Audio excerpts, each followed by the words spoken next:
Əziz şagirdlər, mən Birlik Təhsil Mərkəzinin tarix müəllimi Xəyyəm müəllim. Sizlər üçün 10 may 2026-cı ildə OTK və MQM-in təşkil etdiyi blok sınav imtahanından 11-ci sinif tarix suallarının izahını verəcəm indi. 31-ci sual. Düzgün cavabı müəyyən edin. 1870-ci il kəndli islahatı ilə dövlət kəndliləri torpaq mülkiyyətisinə çevrildi. Burada dövlət kəndlisi sözünə görə bu səhv cavabdır, götürmürük. 19-cu əsrin 90-cı illərində Yezdavetpol və Şuşada şəhər özünün idarəsi tətbiq edildi. Bu düzgün cavabdır. Şəhər islahatı keçirilmişdi 1890-cı illərin əvvəllərində. Nobel qardaşları 1878-79-cu ildə gəldiyi üçün bu 20-ci əsrin əvvəlinə düşmür.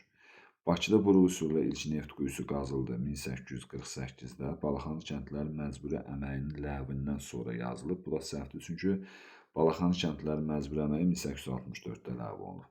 Kənd cəmiyyətlərinin ictimai idarəsi haqqında əsasnamə ilə mülkədarların kəndlilər üzərində hakimiyyəti möhkəmləndi. Əksinə, polis və məhkəmə hüququ ləğv edilir. Düz cavab B. 32-ci sual.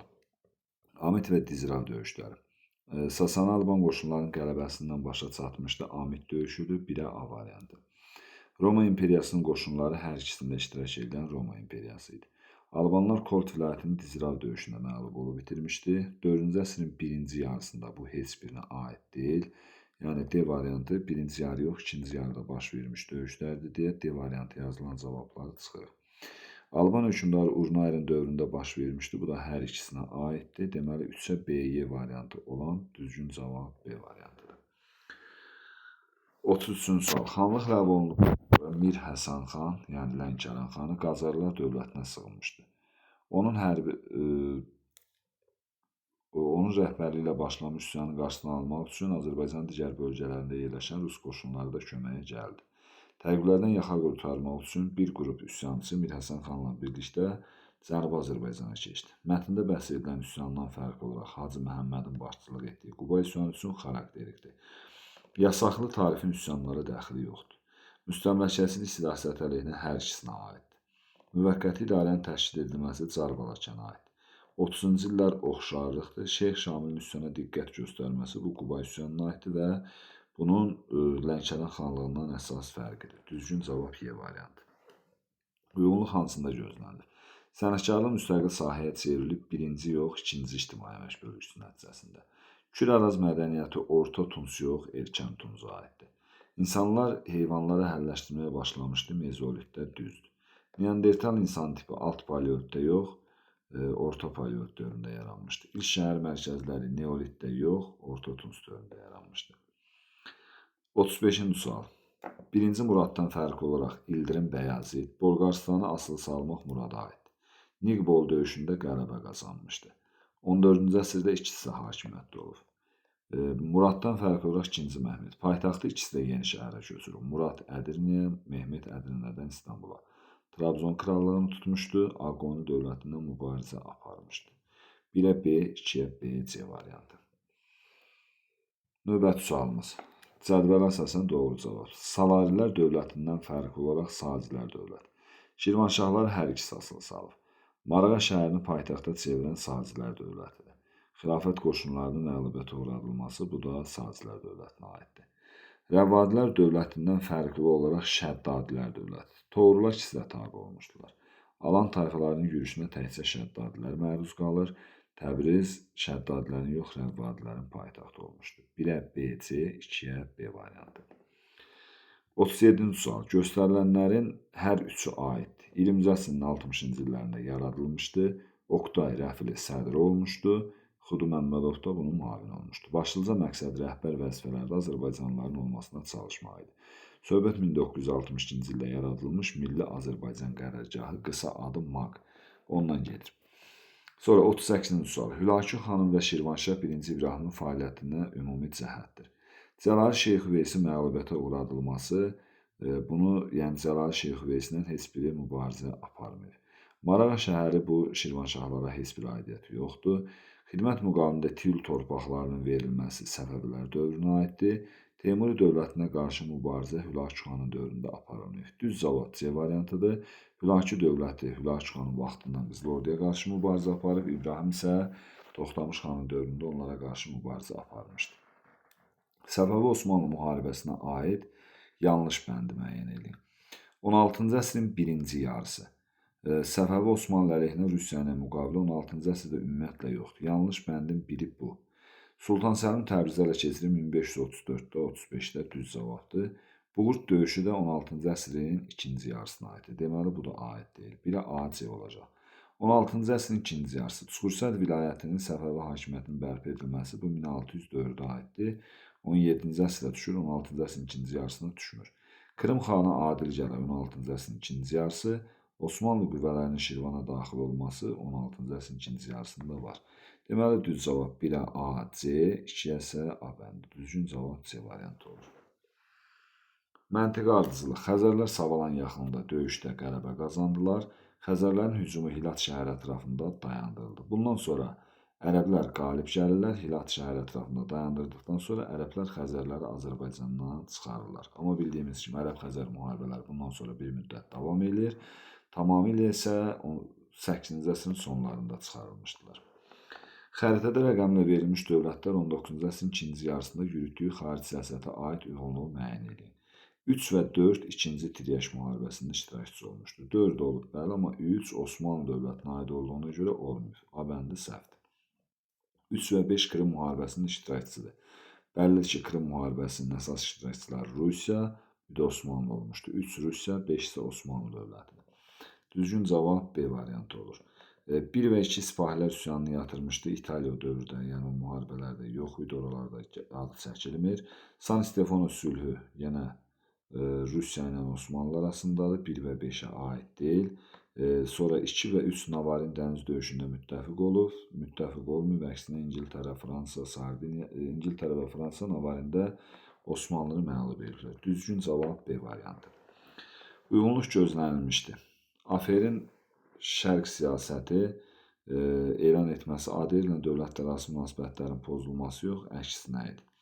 Utergeyt məsələsi ABŞ prezidenti Harry Truman deyildi, Richard Nixon idi.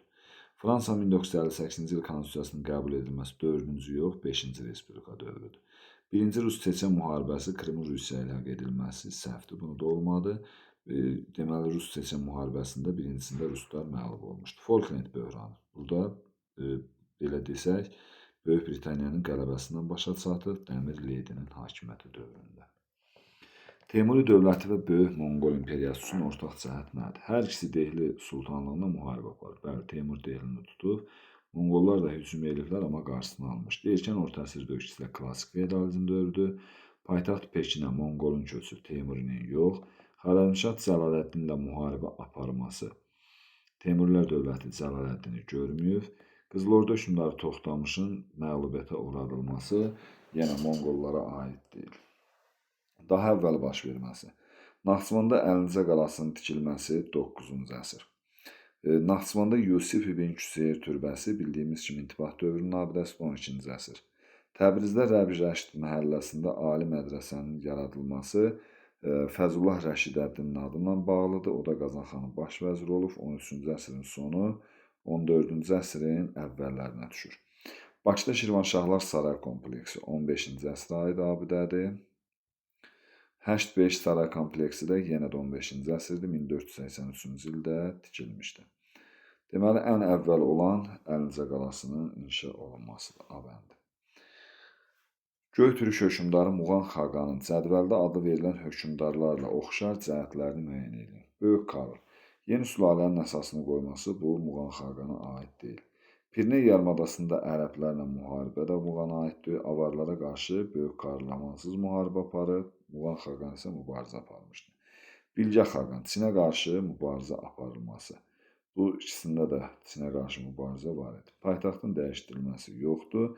Sasani dövlətindən sülh müqaviləsi yoxdur. 1-ə C, 2-ə A bəndi. Düzgün cavab D olur. Hümmət təşkilatının yaradılmasında əsas məqsəd nə idi? Əsas məqsəd Azərbaycanlı fəhlələr arasında siyasi iş aparmaq. D variantıdır. Məşrutəyə dəstək vermək yoxdur. Çar hökumətinin ərzahal adlanan kollektiv müraciət təqdim etmək yoxdur. Bolşevik ideologiyasını gücləndirmək, əksinə bolşevikliyə görə Məmməd Əmin Rəsulzadə bu partiyadan uzaqlaşır. Birinci Dumanın tərkibində müsəlman fraksiyası formalaşdırmaq. Birinci Dumada bəllidir ki, hümmət təşkilatından sonra yaradılır. Düzgün cavab D bəndi. Deməli, 1938-ci ildə Almaniya, İtaliya və Fransanın iştirakı ilə Münhen konfransı keçirildi. İngiltərə və Fransa Sudetin Almaniya ilə ilhaq edilməsinə qarşı çıxmadı. Sakitləşdirmə siyasəti yürüdən İngiltərə və Fransa müttəfiqləri olan Çexoslovakiyanı müdafiə etmədiyi üçün nüfuzdan düşdü. 39-cu ildə Almaniya bütün Çexoslovakiyanı işğal elədi. Mənbədə bəhs edən prosesin nəticəsi nə oldu? Hitler ilk dəfə almanların yaşamadığı ərazi olan Çexoslovakiyanı işğal etdi və Avropada müharibə ocağının alovlanmasına şərait yaratdı. Versal müqaviləsinin şərtlərinə riayət edildi, yox, olunmamışdı. Almaniya Millətlər Cəmiyyətindən 1930-cu ildən çıxmışdı artıq. Düzgün cavab 1-lə 4. 330-395-ci illərdə Konstantinopol hansı dövlətin paytaxtı olub? Bəlli ki, Roma imperiyasının parçalanana qədər Romanın paytaxtı Konstantinopol oldu, sonra isə Bizansın paytaxtına çevrildi. Azərbaycan torpaqlarının azad edilməsinə aid sxemi tamamlayın. 18-ci əsrin 30-cu illərində Xəzəryanı torpaqlar. Bəllidir ki, Nadir xan bu əraziləri 18-ci əsrin 30-cu illərində azad edilir və bunun da azad edilməsində təbii ki, Xəzər sahili vilayətdə ruslarla müqavilələrlə 1732-ci ildə Rəşid müqaviləsi, 1735-ci ildə Gəncə müqaviləsi heç bir döyüş olmadan azad olunmuşdu. 2020-ci ildə Ağdam, Kəlbəcər, Laçın rayonun mərkəzləri. Bu da ki, yenə 44 günlük müharibə başa çatdıqdan sonra kapitulyasiyanın şərtlərinə uyğun olaraq müharibə olmadan, döyüş aparılmadan azad olunmuş ərazilərdir. 50-ci sual Atropaten hökmdarları. Yeni dövlətin əsasını qoymuşdur. Bəllidir ki, hamısı Atropatenlər dövlətin əsasını Atropat qoyur. Birə A bəndi olan səhvdir. Ümumiyyətlə, yəni A variantı harada varsa heç birinə uyğun gəlmir. Artıq düzgün cavab çıxıb, amma yenə də izahını verək. Selevk dövlətinin nasıllığını qəbul etmişdi. 223-cü ildə bu Artabazana aiddir. Sonra Atropatilər sülaləsinin sonuncu nümayəndəsi olmuşdu. Bu Ariovasta aiddir. Sonra Oktavian Avqustun köməyi ilə hakimiyyətə gələn Ario Barzan idi. Heç birinə aid deyil. Roma qoşunları üzərində qələbə qazanan isə Artabazdı idi. Deməli, B variantı düzgün cavabdır. Göstərilənlərin aid olduğu ərazini xəritədə müəyyən edin. Ərazisində eradan əvvəl 3-cü minlərə aid şəhər xarabalıqları olur. Bu Hindistana aiddir. Mohenjo-daro, Harappa şəhərləri var idi. Ondan sonra 3-cü əsrin ikinci yarısında Vahid dövləti Aşoka birləşdirdi. Asan hesab qaydası onlara aid. Düzgün cavab D variantı. Azərbaycan Xalq Cümhuriyyətinə aid uyğunluğu müəyyən edin. Müəssislər Məclisinə seçkilər haqqında əsasnamənin qəbul edilməsi, bir palatalı parlamentin yaradılmasının nəzərdə tutulması. Bir palatalı parlament 1918-ci ilin noyabr ayının 20-sində Milli Şuranın qərarına əsasən yaradılır. Yəni, buna aidiyyəti yoxdur. Ona görə bir səhvdir. 19-cu ilin noyabr ayında Tiflis sazişi AXC və Gürcüstan respublikalarının qoşunları Zəngəzurdan çıxarılması. AXC Gürcüstan yox, Ermənistan qoşununu çıxartmalı idi. O da bildiyimiz kimi çıxarmır. Deməli, 2 də səhvdir. Ondan sonra məktəblərin milliləşdirilməsi haqqında qərar, ibtidai məktəblərdə türk dilinin tədrisinin məcburi hesab olunması. Bəli, bu düzdür. Gürcüstanla hərbi müdafiə Denikin təhlükəsinə qarşı əməkdaşlığı nəzərdə tuturdu. Bu da düzdür. A bəndi. Xəritədə ulduzla verilmiş şəhər 17-ci əsr tarixinə aid. Xəritədə ulduzla verilən Göyçə gölünün sol tərəfi, yəni Göyçə gölündən qərbə tərəf İrəvan ərazisidir. Cəlali hərəkatının ilk böyük çıxışı 1591-ci ildə Təbrizdə olmuşdu, ona görə biri götürmüş. Şah Abbas tərəfindən Osmanlılardan azad olunub, düzgün cavabdır. Qəsr-i Şirin sülhünə əsasən Səfəvilərdə qalmışdı, düzgün cavabdır. Səfəvilər dövlətinin bəylərbəyliklərindən birinin mərkəzi olmuşdu. Yəni, Sursət bəylərbəyinin mərkəzi olub. Bu da düzdür. Stepan Razinin qarətçi basqınları Stepan Razində Xəzər sahili bölgələrə gəldiyinə görə, deməli, bu səhv cavab. Düzgün cavab olur 2, 3, 4. 2, 3, 4. 1994-cü il Budapeşt sammitində Qarabağ münaqişəsini həll etmək üçün Minsk qrupunun həmsədrlər təsisatı yaradılmışdı. Fransa, ABŞ, Rusiya. Bakı-Tbilisi-Ceyhan neft kəmərinin çəkilməsindən bağlı saziş imzalandı. 1999-da aidiyyəti yoxdur. Azərbaycan BMT 1992-də üzv olunub. ATƏM-in adını dəyişdirilərək Avropa Təhlükəsizlik və Əməkdaşlıq Müşavirəsinin adını dəyişdirib, Avropa Təhlükəsizlik və Əməkdaşlıq Təşkilatı adlandırıldı.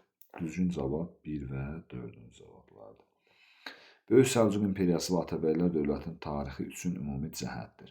Şirvanşahlar dövlətinin asılı hala salınması, təbii ki, Şirvanşahlar ikisi də asılı salmışdı. Gürcü qoşunlarının məğlubiyyətə uğradılması, bu da hər ikisində var. Erkən feodalizmdə bəllidir ki, ikisi də klassik feodalizm dövrünə düşür. Slavyanların yürüşünə qarşı mübarizə aparılmayıb, Tiflis müsəlman əmirliyə dostluq münasibətləri artıq illənizlər yarandıqda Tiflis müsəlman əmirliyi sübut etmişdir. Düzgün cavab 1 və 2 olur. Növbəti, xronoloji ardıcıllıq. Qubalı Fətəli xan Meşkini ələ keçirməsi 1784-cü ildə idi. Bildiyimiz kimi də sonra yarımsız çıxmağa məcbur oldu. Salyanın Quba xanlığına birləşdirməsi 1757-ci ildə oldu. Ağa Məhəmməd Qacarın Tiflisi tutması 1795-ci ildədir. Qarabağ mühasirəsini yarımçıq dayandırır, Şuşa qalasını Nura hücum eləməli olur. Urmiyalı Fətəli xanın Qarabağa hücumu isə 1759-cu ildə idi. Qarabağın elə bil ki 6 ay mühasirədə saxlayandan sonra özündən asılı vəziyyətə salır. Düzgün cavab olacaq 2, 4, 1, 3. 2, 4, 1, 3.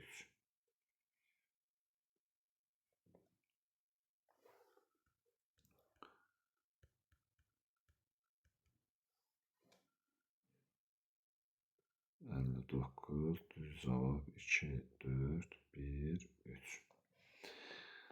57-ci sual.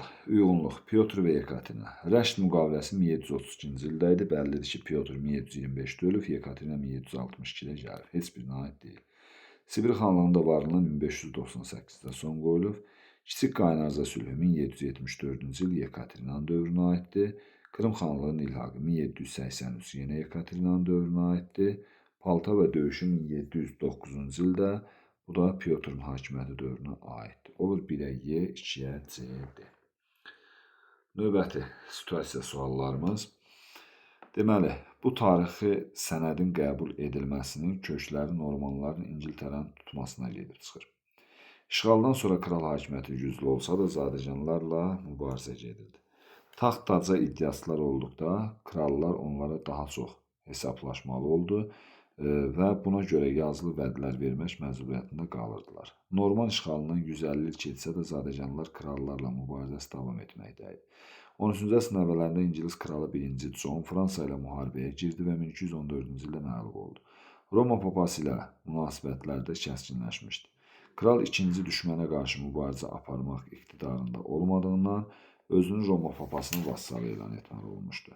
Bu zəiflikdən istifadə edən zadəganlar krala qarşı ayağa qalxdılar və mühüm şəhərləri ələ keçirdilər. Kral zadəganların şərtləri ilə razılaşmağa məcbur oldu, sənədi imzaladı. İkinci abzasda bəhs edilən hadisənin gedişində Roma papası kralla münaqişəyə girməsinin səbəbi nə idi? Bəllidir ki, kral burada tez-tez müharibələr apardığı üçün xəzinə boşalmışdı və xəzinəni də yenidən doldurmaq üçün əhalidən, kilsədən, feodallardan alınan vergiləri artırırdı. Və səbəb də o idi ki, kilsənin işlərinə qarışması, yəni əsas cavab kilsənin işlərinə qarışması Roma papasından münaqişəyə səbəb olmuşdu. 59-cu sual. Mənbədə bəhs edilən tarixi sənədin adını yazın. Tarixi sənədin adı Böyük Azadlıqlar Xartiyası 1215-ci ildə qəbul olunmuş Böyük Azadlıqlar Xartiyası adlanırdı. Böyük Azadlıqlar Xartiyası.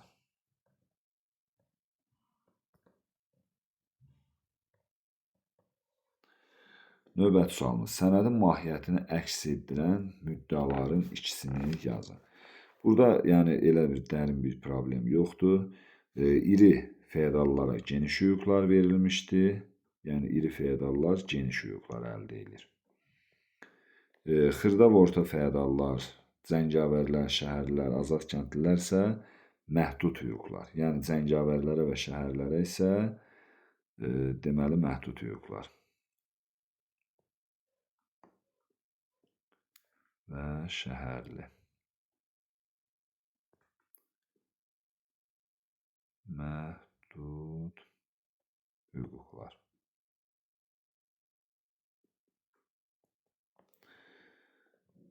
Eyni zamanda şəhərlərin mövcud azadlıqları da təsdiq olunurdu. Bir də kral vassallarından və təbələrindən müəyyən olmuş miqdardan artıq vergi ala bilməzdi. Bütün azad adamlar da kral məmurunun özbaşınlığından qorunmalıydılar. Yəni bu sadaladıqlarımızdan hər hansı bir ikisini yazırsınızsa düzgün cavab hesab olunur. İri feodallara geniş hüquqlar verildi, cəngəvər və şəhərlilərə, azad kəndlilərə məhdud hüquqlar verildi, şəhərlərin mövcud azadlıqları təsdiq olundu, kral vassalları və təbəələri müəyyən edilmiş miqdardan artıq vergi ala bilməzdi, bütün azad adamlar kral məmurlarının özbaşınlığından və hədsiz cərimələrdən qorunmalı idi. Bu qədər, hər birinizə uğurlar.